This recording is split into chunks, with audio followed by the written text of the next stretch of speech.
This issue, I'm just so happy to have it out. It comes out about once a year. And today we're going to have 3 artists, and I believe 9 poets. And we're going to start with an artist who I first saw over at Elizabeth Harris, and I loved her work ever since, Elisa Dorigo. Thank you. And Elisa, oh no, I'm going to try again, okay. Currently, she's working with ceramics after a 30-year hiatus, during which she worked with various materials, including hand-stitched and laminated cloth. And you have 2 shows up right now, right? No, I mean, I have a 2-person show at 5 Miles right now that ends like today with Mildred Beltray, and the work is from the 1990s. All right. Do you want to talk about it? Come on up. Let's hear it for Elisa. Yeah! All right. I don't have images of the work in the show that's up now. Oh, that's okay. Okay, but whatever. I mean, so I didn't do that. Yeah, I don't It's a know. beautiful screensaver you made. There we go. There we I like go. So this is in the issue. All right, so this is the issue. This is handled ceramics, it's clay. And actually, the title is Both Sides Down. I sort of messed up because I gave the wrong image of the, I can't provide a picture of the other side. But the flip side is like completely different than this. So it's like almost like 2 pieces in one.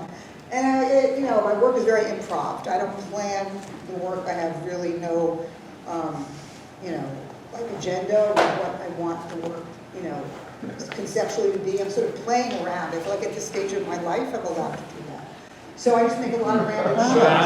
And I sort of play around with these forms that I've made, like cylinders and spherical forms. And I'm, riffing off the vessel, riffing.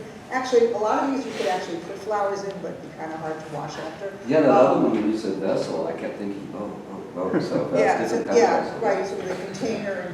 And I'm, a long time ago in the 70s, I did study ceramics. And not that I really was ever a functional potter, but that sort of was imbued, the notion of something having the utilitarian aspect. I am actually really interested in having work be sculpture and something you could use, although at this point not everything I make can do both, but I love the idea that it could.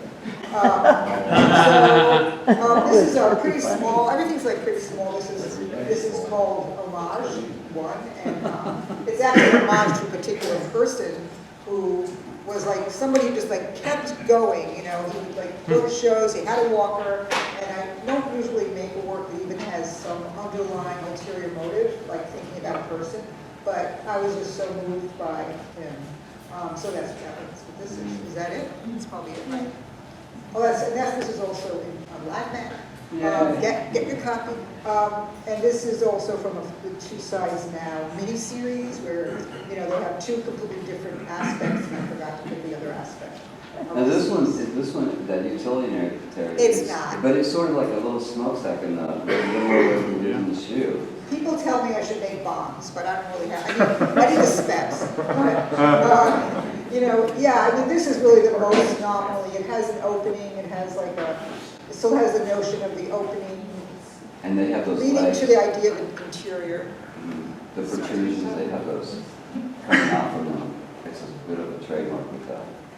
And a lot of the reason for the protrusions is like I'm doing like an improv where, clay is a very malleable material. Like I'll have like a cylinder and it's starting to sag, so I've got to prop it up. So a lot of the actual design or the decisions around the form making the form have to do with how to make it support itself or how to make it flop only is just so much. So it really is very how-to. It's very much like in the moment type stuff. There's that prop. Yeah, there's always something. They often need a prop, like, they need a bit of assistance. That's beautiful. Thanks. Uniform. Oh, there's the front of the other one. The first, I didn't realize they needed that. So that's the flip side of the piece that sort of like has the teardrops. And as I was making it, I was thinking about that song, some of you may know, like Too Many Teardrops, 96 Tears, question mark and mysterious. I'm just trying to, I feel like a lot of this is just riffing off of form language from childhood, like sort of growing up in the 50s. Sorry? Birdhouse. Well, you could, I mean, I guess. It's got a Henry Moore feeling to it, too. You know, that kind of, you know, I love the Henry Moore with the notion of the reclining. So many people, you know, something doesn't have to be vertical. You know, the fact that it can be reclining or slouching. A lot of these come out of like a body, sense of one's body from the inside out, and to sort of convey a sort of psychological or state of mind through the form. You know, anyway, so that's. That's the last one? I guess. Elisa Dorigo, thank you so much.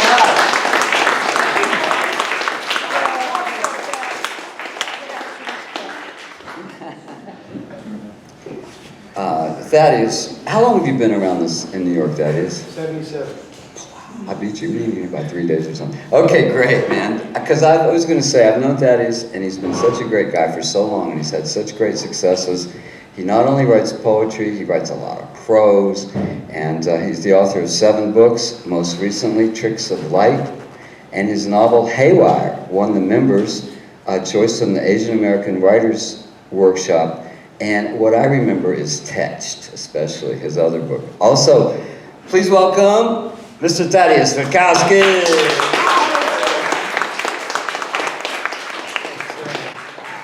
I'd like to thank Jeff for having us all here today, and for putting out this magazine. If you don't have it, you should get it. It's in the back there. It looks great, and there's so many pieces of art in it. It reminds me of the old Red Tape that Michael Carter put out. I don't know if you remember that. The 2 poems of mine, Jeff asked me to say a few words about them, and I'll read them, and then I guess before I read them, I'll introduce them a little bit. But also, the magazine has large type, so I can read it. So that's really nice. So the first one's about visiting an abandoned railroad tunnel in the Center County, Pennsylvania, where I grew up. But I visited it recently, and it's next to Penns Creek, where Jimmy Carter used to fish, and that's the closest I ever got to Jimmy Carter. Never saw him there. And this piece is called Tunnel Vision. The light at the end of this tunnel is blinding. The tunnel was used by trains going from one side of a mountain to the other. The tube is huge, almost a perfect cylinder. The opening at each end is almost a perfect circle, held up by fitted boulders radiating from a keystone. You'll need no light other than daylight to guide you.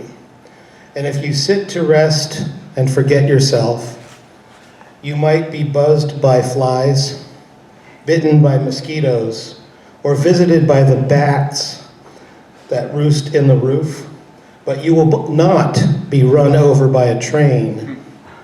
The rail tracks are long gone. And the second one, I think it was inspired because I was remembering listening to a poet read, and when she finished her poem, I won't name her, I remember specifically who it was though. When she finished reading, she broke down in tears. And to me that was unusual, though I'm sure it happens all the time, that a poet reads a poem and then cries at the end. But to me it seemed unusual. I was surprised. But I won't mention her name. But I will tell you she's a famous poet. So this poem's called Who's Crying Now? When you read your poetry in public, do you want to make the audience cry? Or do you want to make yourself cry? If the audience cries, it may be a sign that what you're saying is very good or very bad. If you cry, you will reveal yourself to be a sensitive person, one who cares deeply about any and all painful things. You should make a gesture while you cry, of drawing a bow across the strings of the world's smallest violin. Maybe the idea is to make everyone cry. You and everyone in the audience. all weeping together. A good cry never hurt anyone. Thank you.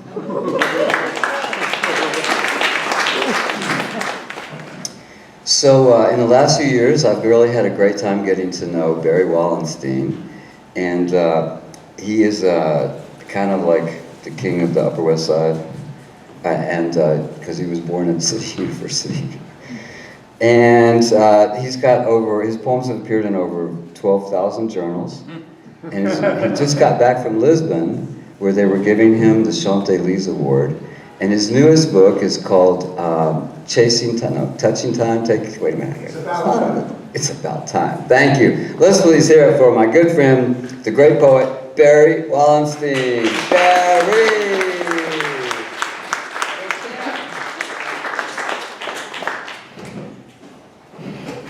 Can you hear me without the mic? Yeah. Yeah. Because the mic has got a funny sound. I'd like to invite you all on Friday to the 51st anniversary of the Citywide Poetry Festival at City College. And a number of people in the room will be reading there. All the guest poets read but one poem.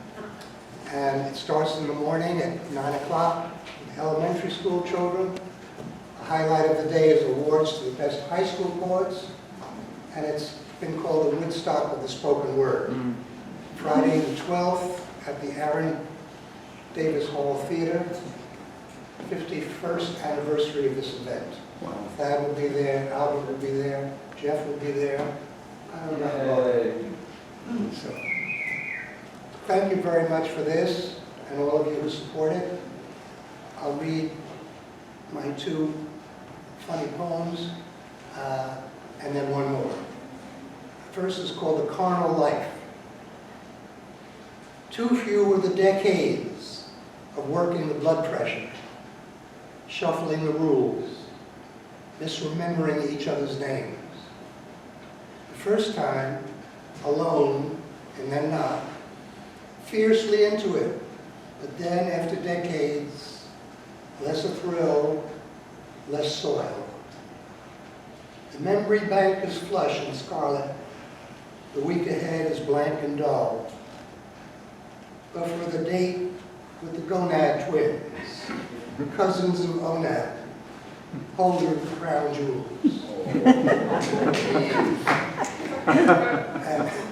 And this next is called A Kiss, and it has an epigraph from the wonderful British short story writer Angela Carter. She writes, "In delay there lies no plenty, so come kiss me. Smack me a kiss, quick, before I do it myself. Plant your roses right here, before I abuse myself further, in front of you, or in that beveled mirror behind you. I leave this ache behind if, led by affection, the old-fashioned getting to know you prevails. We, if you can imagine two small letters composing that word, a date, a place to be in, an hour in which to play shy, but please be shy in my mouth, osculate, and stay this way forever." So I will end with a short poem about survivor guilt. It's called Dawdling Past Curfew. Surely it was an error or a lucky punch that let me slip through and continue in this living room, the best room on the planet, when the others have left, some few years ago, some others just lately. They no longer know I'm here, in the room, or maybe possessed by magic, some do know, and think my way, feel into the corners of this large room. It cools a little every time someone leaves. All the coats, hats, scarves, neatly hung in the closet, are bored on their hangers, devoid of utility. So I stick around and envision my needs, palpate my hunger, photograph all I can, find the music that keeps me listening and in touch with the players. Out this plate glass window, beauties pass by, a Phoebe, a falling feather, a postal worker with parcels, boys and girls who vibrate on the verdant lawn. The past tense makes no sense.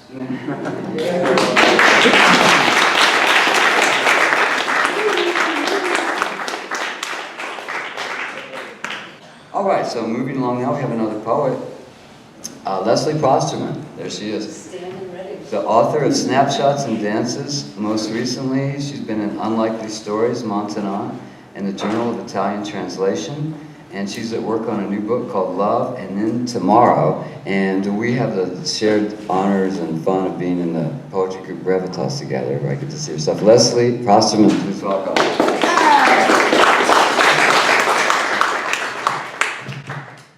Thanks, Jeff. And in fact, it's great to be back, and due to Jeff and Laurie and the Jefferson Market Library, it's really good to see you all. I'm going to read 2 poems. The first is Black Ice Rose. Northern lights verglaze the moon. Snow cones that were veins of frost lace over past nights that never happened yet. Cardinal, hugely puffed up for winter, hopping around in my garden contentedly searching for kernels to get her through the winter or through the long flight. Anyway, a giant star died in a supernova. This is my rhyme, my film, my repeated snapshot, my repeated image of you.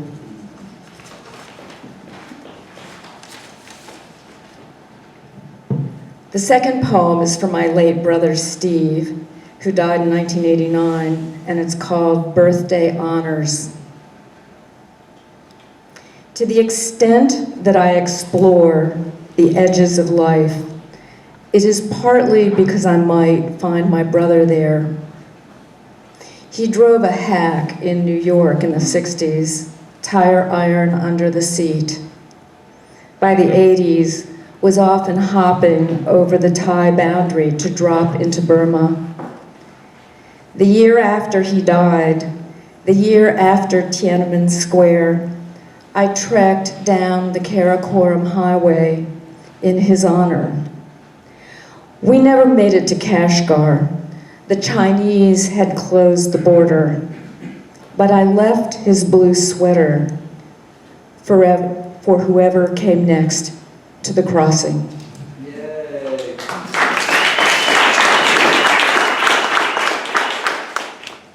Our next reader, I'm happy to work with. I've known Albert Depas for a long time.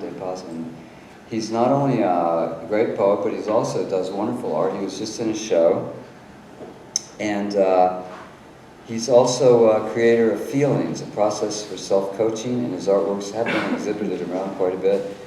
And we met at the DOC Florist Garden, and he moved on before they kicked me out. I need your help, man. Albert Depas, please welcome him. Come on up here.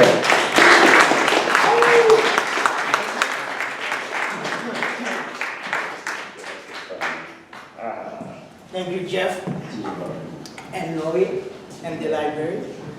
Thank you so much, everyone, for being here. Before I start, I would like to say that Barry Wallenstein, for me, is the king of jazz poetry reading.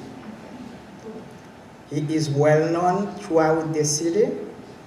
The program that he just mentioned about City College Festival, he started it 50 years ago at City College, introducing poetry throughout New York City in the public school system. And it's still going.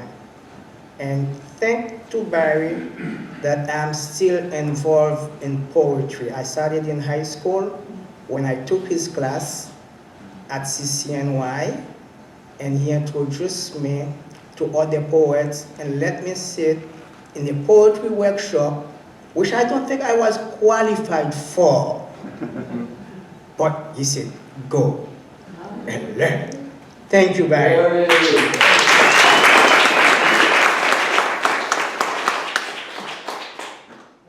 Oh, by the way, he wrote an excellent foreword to this book that I always say to people, you should read it. So I'm going to read the poem in the magazine, which is in here also. And the title is The Dark Side of Me. I'm not going to explain it because I think it's simple and clear. We all have different relationships and things come out, and it came out from an ex-girlfriend into a present girlfriend's interaction. So, the dark side of me.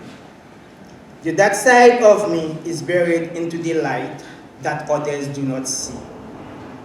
A mirrored image of black matter from the universe, rays piercing through the ignorant, arrogant egotists of those claiming to be righteous. The dark side of me. Dark as the midday sun of the summer solstice stands high while others run with a shameful, bigoted notice. The dark side of me sits calmly as a prism, separating the wisdom of ancient days from the cracking noise of eroded wisdom teeth. Though the dark side of me is as dark as a mystery, yet to be conceived, the bright light of others in its pseudo-perception finds its sustenance from the core of my darkness.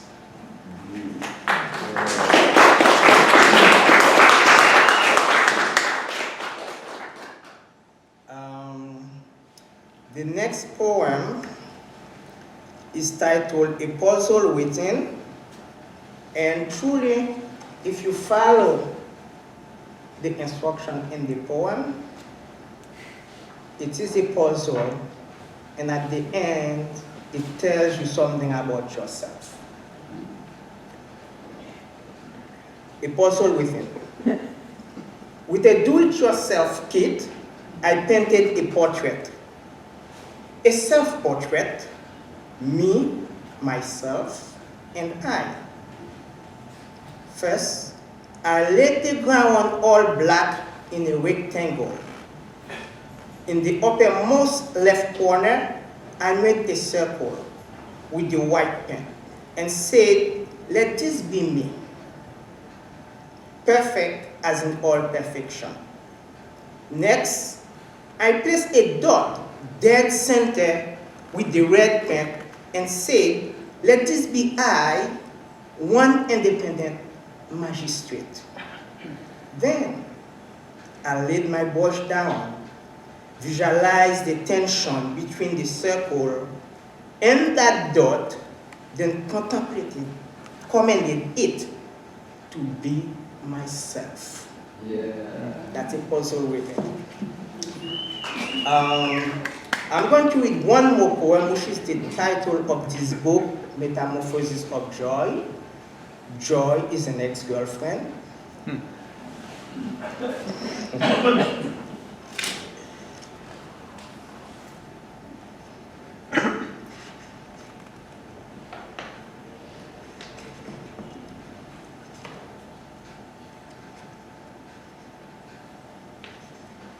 Metamorphosis of Joy.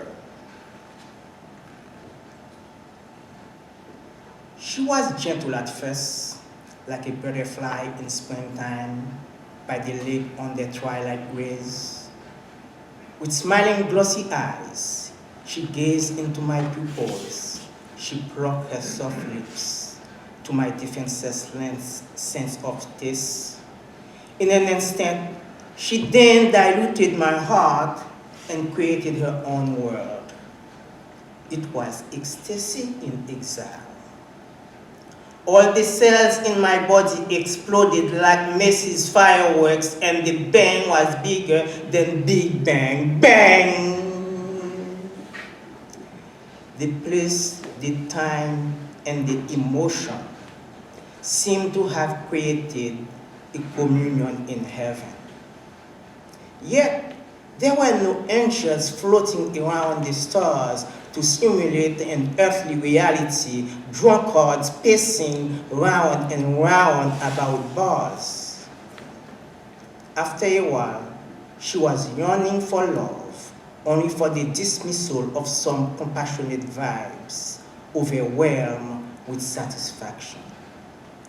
With no recollection of the days before, gone forever with emotion shared, she clothed herself with the essence of my existence, my true love soul.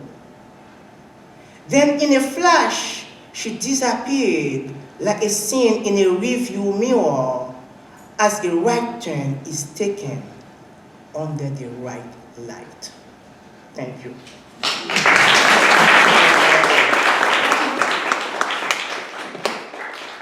We're going to put on our aluminum hats now. Get ready for Emily Chen. Come on up. Let's hear it for Emily.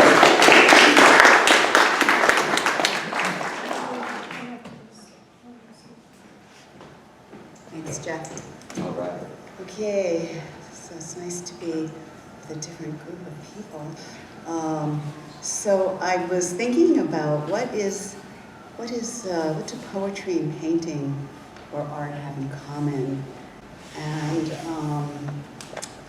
I decided that they're really both puzzles. You know, you have to kind of spend time with it and sort of masticate it. And the other is that you have to make an investment of time. So, and this is sort of like, so crazy to do my work in 5 minutes. I thought I was going to show 5 slides that are going to follow, and I have a few sort of ideas that are attached to it, because I don't generally think that words belong with art except after you look at the art. So I resist explaining my work. But I will say that the last one was done during the pandemic with trees, and I did about 4 trees. They're very large, and this one was done slightly before the pandemic, and it was it's kind of based on the energies that come out of the body and are of the body. And it's also about how we see, how the field that we create around us, and what we can reach out and bring in and give out. Yeah, there's a lot of energy fields in this. Right. So I think that's a common denominator that runs through the work, is the energy, right? So this is the first of 7 paintings, which we'll only see 5 today. I did them all during the pandemic, and the title of the group of paintings is called Double Portals. So they were done in 2020, when the pandemic started, and we were all locked down. And they're all 72 by 60, which is, this is 60 and 72 is just about like that. So they're very much figural. And this is called Alpha 1. Oh, that's, this is Alpha 1? Yeah. Yeah, this is Alpha 1. So I'll tell you what I think the whole group has in common. One is what you can see is the standing figure, and kind of with the gesture of this. And so if you were to put all 7 paintings in a row, depending on how you space it, they could actually be touching or not. But it's a kind of the idea of interconnectivity. Because when we hear about the idea of interconnectivity. It's something that we can kind of get a sense for. They've done, Hands Across America, things like that, but what does it really mean to each one of us individually? The second thing that we have, that this one is called Double Triangle, and this is number 6. So the last one was number 1. And then there's in all of the paintings, no, that's not true. Not all of them. Yeah, not all of them. So the earlier paintings have keyholes, like you saw with the first painting. There's a shape of a keyhole. And this one brings in the concept of the universe. So as the paintings progressed from 1 to 7, they went from figural, like me, to the universe, like me among everything else. And then this one was number 4, and it's called Query. There's the keyhole and the center hole. And then there are Chinese talismans that are in the first, I think the first 4. And that here you can see it in the orange squiggly line. And they are talismans for protection, which was a kind of a funny thing because in my own life, I was one of the young ladies that I mentor that had a terrible accident. She was thrown off the 3rd story of a building and she actually lived. So I was going through all this personal drama with her, and then there was the talisman of protection was kind of fitting to what was going on in my life, but in a larger scope, it really reached out to the pandemic as well. So I figured everybody needs protection. This is, well, it's kind of self-explanatory. It has the standing figure and it has the sort of foundation and the points that pull up and connect towards a larger space or universe. And it's really done with colors. And this is the last one, and this is called Taurus, and it's number 7. And I think this one really became the portal to pass into another space, another dimension, and really the body, which the first one, Alpha, has very strongly, and the body just becomes invisible. And there's also this energy, which is the Taurus, So Can I ask what size they are? yeah, they're 72 by 60. So 72 by 60. Yeah. So that's it. Thank you. Michael Ruby is the author of 7 full-length books of poetry, including American Songbook, which is a hefty thing, right? From Ugly Duckling, The Star-Spangled Banner from Station Hill, a trilogy of psychic research, Memories, Dreams, and Inner Voices, Station Hill, 5 chapbooks with the Doozy Collective, and he's also the co-editor of Bernadette Meyer's collected early books and a collaboration with Louis Wars. He lives over in Brooklyn, and we're so happy to have him with us today, Michael Ruby. Yeah.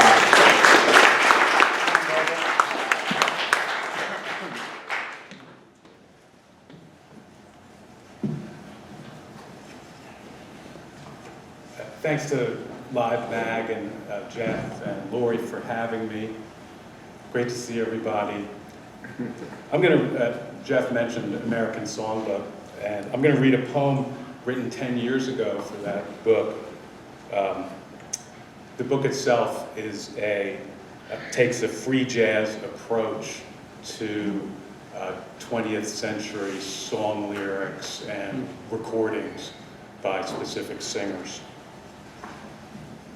Here's someone you're probably familiar with. People Are Strange, for Jim Morrison. People are strange bonus tracks for the first years. When you're a stranger in the refrigerated underside of bell-bottoms. Faces look ugly and generous to a fault, and the sidewinder rattles. Women seem wicked in the advantageous escalators to homeroom. Streets are uncaroled and caramelized. Even Stephen, that's how America became great. When you're a strange tooth and a rusty nail in the scuppernong, rain unveils a throwback and showcase. When your strange olives enter the dumps. When your strange moils form on polished progress and take their cues from candelabra. When you're the frying pan, strange Silverado silhouette, strange Silverado, still can't get it, strange Silverado silhouette, strange ill filament, strange riding boots holding the fort and explicating the 7 designations and distinctions. People are strange, piecemeal brime and omfliferous. When you're a stranger in the precision instrument of our drives and hollow promise. Even telescopes premise the pressurizer with their polished intimacy and soybean exteriors and infrared illustration and 9-point. When you're hellbore, inciting and lackluster in the very messaging. Strange beef for East Peace Pipe. All right, yeah, the sanded down and held up welcome message. When you're strange boiled oligopolis, rain, oil, and Oscar. When you're strange on highway foster care and full-fledged refinery. Rain toys with each information. When you're examinated. When you're hoiled. Strange pterodactyls for an ordinary evening in New Haven or wherever. Thank you.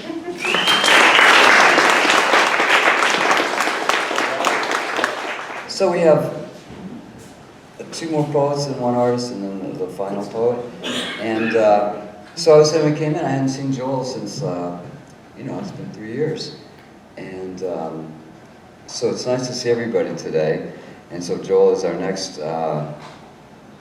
reader, and he's the author most recently of Platypus from the New York Quarterly, a collection of poems, prose, and performances, text, and Our Dolphin from Thrice Publishing, a novella. And he's also gotten a lot of attention for his fabulous anthology called Rabbit Ears TV Poems, and had a wonderful cover from our great friend Steve Dalachinsky. And the Boston Globe called A Smart Exploration of the Many, Many Meanings of TV. And we could almost say the same thing about Joel, except he's not a TV. Come on up here, Joel Allegretti.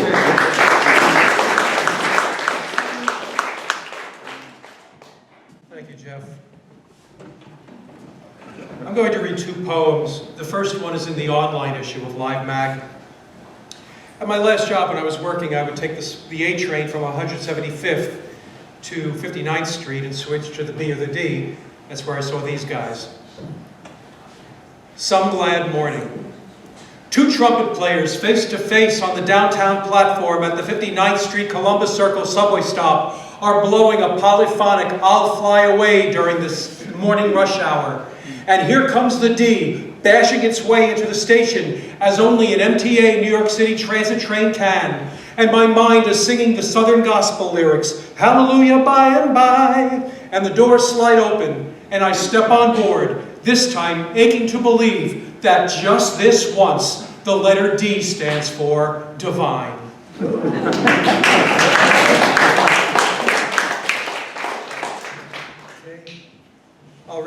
my poem in the print issue. It's on page 39 of your hymnals. This is for everybody who has ever thought that city life could be hellish. Concrete Gehenna. 1. She lives a life defined by, the words begin with a hiss, suffering and spine. She delivers his message to ears open and closed. Manhattan, the Bronx, Brooklyn, Queens. Her pulpit, any corner at any intersection. Today, Friday, 6 p.m., rush hour in Midtown. Under late autumn's early nightfall, she declaims with a prophet's fire, chapter and verse at the Church of Broadway and West 48th Street. Who told thee that thou wast naked? For the financial advisors and tourists from Iowa, her Old Testament exhortations are a strained organ in a performance of an atonal work called Noise Metropolis. 2. Her home is a walk-up that nobody sees. 4th floor, down the hall, 3 rooms at the back of the building, where she has no TV or radio, no laptop or phone, where on the walls unframed pictures of a fig tree hang, where she feeds herself apples, grapes, and pomegranate seeds, where she opens the cage on the floor, pulls out a white rat, and feeds the snake in the terrarium, where she sits at the kitchen table, naked, opens her Bible to Genesis 2, and rereads, night after night, her life story.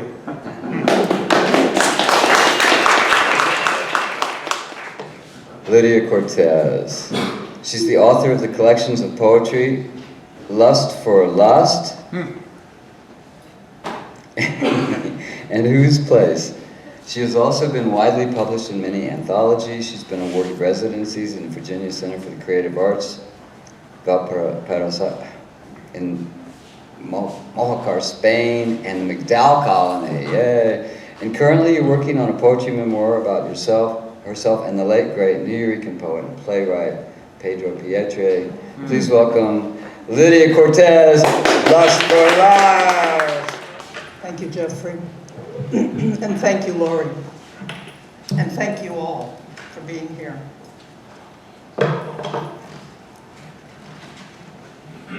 I'll read my poem from this wonderful journal. Not for nothings, but my father worked hard, bit the bullets. There always had been more than one in PR.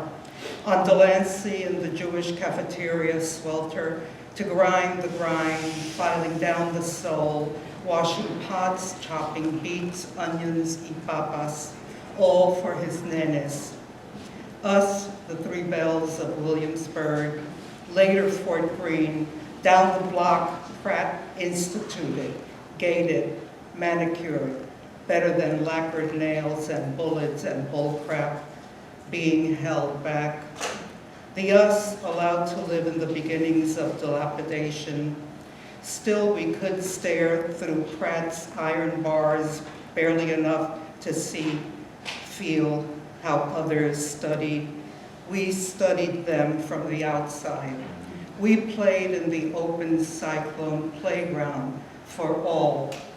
When the police athletic league counselors came around in listless long days of apartment suffocation, the pal gal Noreen was kind and fat, taught us to braid raffia strands, make keychains for papi and mami, chains for ourselves, for our keys around our necks to get into our apartment when she wasn't home. When she went to the bodega with the 3 stacked fiambreras of enameled metal to keep the heat in, to bring papi his Sunday rich communion, arroz con habichuelas, quizás un pedacito de carne si había, una vez y dos son 3. Pero nosotros éramos en total 5 en familia, con un niño un poquito abnormal, but beautiful. Y mami y papi, una vez y dos, éramos 3 niños. One a gorgeosity of a little long-awaited boy with without words, but full of rocking and finger-snapping, swaying.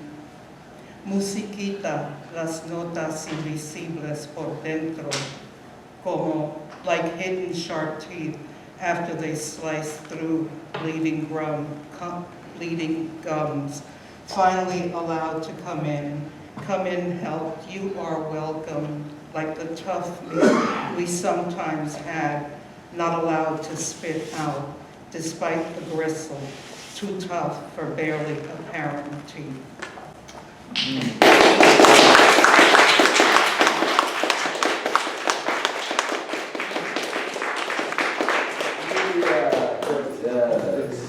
So splendid. So we're going to switch it up now and go back to art before we finish with our last poem.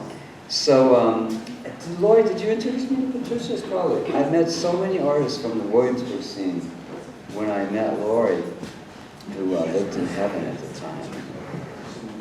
It was nice, and it's just such a bunch of extra artists. Okay, let's hear it for Patricia Fabricant. Yay! Thank you all for coming on such a beautiful day. Now, Patricia's not in this issue, but she was in like another one, and we didn't quite get around to her. And I wanted to because your stuff's so bright. So there we go. See? So this was the piece that was in the issue. It was like 2 years ago or something? Yeah, it was the last one, I believe. Yeah, I did this right before the pandemic, like a week or so, maybe a month before the pandemic. And I've realized when thinking about what I was going to say that I've returned over my painting career to these kind of radially symmetric forms, and I'll leave them for a while and then come back and reiterate on what this idea. I mean, it started with some jellyfish I painted back in like the aughts, and then I did this piece in 2020, and it was recently selected as kind of the basis of a show that I'm in currently, and that got me back into this form and these kind of radiating shapes. The show is called Radiate, and I was actually in 2 shows called Radiate right now, which is kind of funny and felt like the universe sending a message to me. So this is another piece. Ooh, that color is, sorry, it's a little dull here, but this one's a little bit bigger, and I'm working more with kind of organic, more movement and symmetry, but not quite symmetry. That's an idea that I play with a lot, and layering and strong color.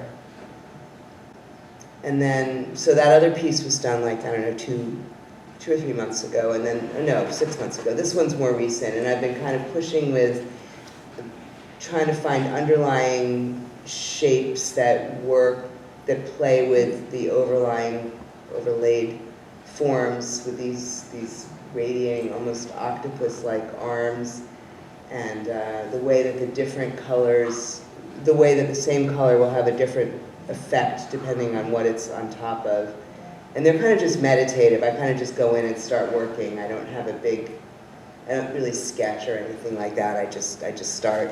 And then they're getting bigger, which I'm excited about, and trying to get more complex with, and vary up the width of the brush and texture, and pushing away from symmetry but still keeping it in there. Balance without symmetry is what I'm trying to go for, I guess.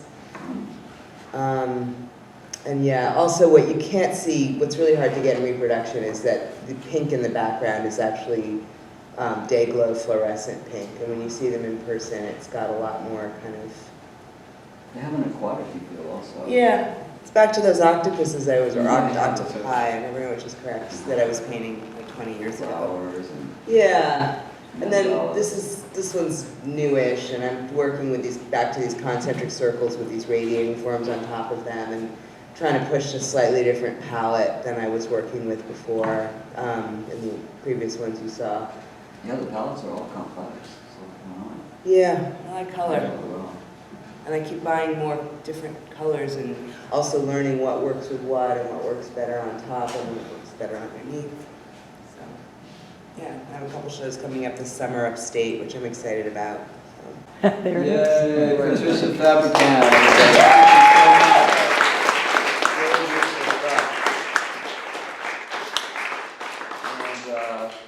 Actually, maybe your sister introduced us, Kara. Patricia had us do a fabulous giant party, but Okay. All right, everybody take a deep breath and get ready to have your minds blown by Mr. Warp Spasm himself, the painter, the one and only, the orphan of Black Mountain College. You know who I mean. Now, Basil, you're going to turn around and I'm going to hand you the mic. How are we going to do that? Basil's going to close out our set. There we go. So that was good. All right. Basil King. It better be good after all this. I'm going to read for a little longer than 3 minutes because that's why I wanted to be the last. And Wait one second, this Basil. is I forgot one thing. Yeah, we planned this, believe it or not. We want you to have a mic, Baz. You have such a good right? Gay library. Here you go. I can't hold it. You couldn't hear. Can't hold your beer. Do you want to hold them if you want? Yes, I will. More, Jeff. Okay. Anyway, this is a book that I've been working on for a heck of a long time, and I would like to read some of it. It's called Worksheet. I dedicate this book to Leonard Cohen, singer, songwriter, poet, novelist, and great worker. It was my 60th birthday. Martha and I were in Amsterdam in 1995, and we visited Rembrandt's house. The studio Rembrandt worked in had plenty of light. Now there are apartments across the street that block out the important light. The house was about to be replenished with its original furniture. The house was we visited was an empty shell of a house without personal belongings. In 2013, it was different. Martha and I visited Delacroix's apartment and studio in Paris. It was a revelation. The apartment had no show of wealth or fame. It was simple and comfortable. We wanted to move in immediately. The studio had a skylight that was exposed to the northern light, and I wanted to put a canvas on the easel and start painting. Delacroix was a gardener, and the garden gave Martha, who gardens, a need to start working. Pause. It was after writing Delacroix's garden that I remembered that we had visited Rembrandt's house and the concept of work. What is work and what works? That without love of work, conviction is meaningless. Pause. Today, work is distrusted by a large segment of the population. This affects the appetite. Work is a necessity. Without it, sex is impoverished. Desire is replaced by greed, and greed suckles displacement, causing one of today's divided country. Pause. I have written Worksheet with the intention of extending the use of conviction as it is used by some religions and sects and say, I have faith, I believe. Yeah. The next two pieces are going to be in an English magazine called Threads or Tears in the Fence. It's a dynamite magazine, and they've accepted these two pieces. There are introductions. For Dr. Carlos Williams, in a land where there are many lands, the voice of pain births thyself. It is a land where there are many lands, where there is a mother and a father. In a land where there are many lands, in a land where there are many lands, there is a brother. In a land where there are many lands, the doctor's brother became an architect. In a land where there are many lands, the doctor wrote 300 letters to his brother. In a land where there are many lands, a doctor pays house calls with poems. In a land where there are many lands, the doctor takes a wife. In a land where there are many lands, domesticity is the wildest. In a land where there are many lands, Ezra pound for pound. In a land where there are many lands, Pound wrote the cantos and championed in the land where there are many lands, the doctor's rival, T.S. Eliot's The Wasteland. In a land where there are many lands, there are wasted lands, barren shores. In a land where there are many lands, seniority serves the season. In a land where there are many lands, winter is cold, spring is damp.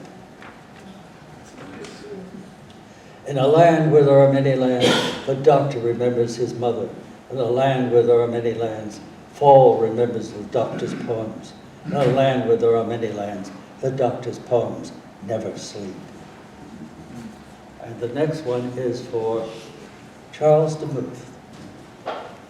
In his mother's garden, Demuth diagnosed sickness, age 4. In his mother's garden, he is left with a limp and a cane. In his mother's garden, his first self-portrait, age 24. In his mother's garden, Demuth meets William Carlos Williams. In his mother's land, Paris, Cubism, back to Lancaster. In his mother's garden, order the plans, oil the canvas. In his mother's garden, garden flowers, poppies, wild orchids. In his mother's garden, Stieglitz, O'Keeffe, New York. In his mother's garden, Demuth paints a golden number 5 for Dr. Williams. In his mother's garden, on paper and canvas. In his mother's garden, an eggplant and a cabbage. In his mother's garden, the Turkish baths. In his mother's garden, Demuth, love of man. In his mother's garden, diabetic blues turned to insulin. In his mother's garden, when death came. In his mother's garden, Demuth requested more time. In his mother's garden, death obliged. In his mother's garden, death returned to his mother's garden. Demuth succumbed at 51.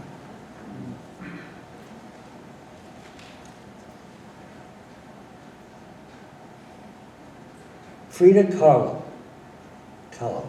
1907-1954.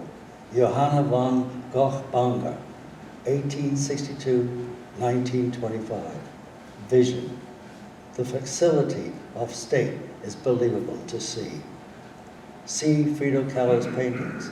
See Johanna von Gogh-Banger editing Vincent van Gogh's letters. Pause. I was about to start on a piece about Diego Rivera and Frida Kahlo. It is near impossible to write about Frida and not mention Diego, but I got turned around and dropped Diego when I read a review of the new biography of Johanna van Gogh-Banger, Theo's wife and the sister-in-law of Vincent van Gogh. Frida Kahlo and Johanna are unlike each other, but for one thing, Frida had a vision. Frida fought all her life to give herself a place in the world that would belong to her. Johanna's vision was not to forget her husband Theo, to take care of their son, and for the world to realize what Theo had believed about his brother. Vincent was a great painter. I want to know more about these women, and one way to find out is to write about them.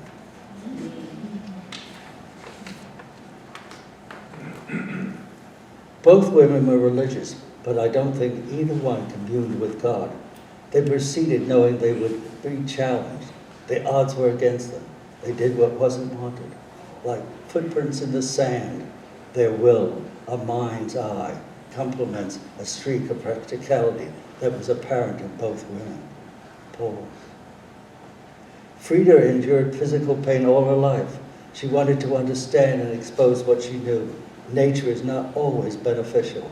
Sometimes nature can hurt, and suffer she did.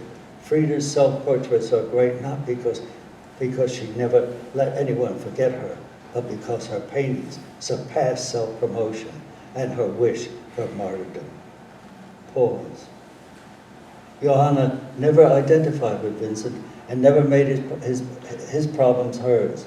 Vincent's paintings were his momentary creations away from his dilemma, his troubled mind, and Johanna wanted to celebrate his joy. Pause. Johanna and Frida will be added to Dante and Giotto, William Carlos Williams, and Charles Demuth in Worksheet, a book I am working on. I think this will be my last book for an indefinite period. I never stopped painting, but having immersed myself in writing, I can't remember the last time I did a drawing. It's begun to gnaw at me, and it's begun to make me itch. I need to stop writing and draw I scratch and begin again.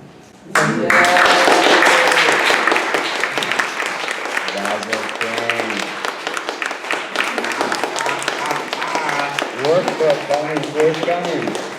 All right, everybody, thanks so much for coming.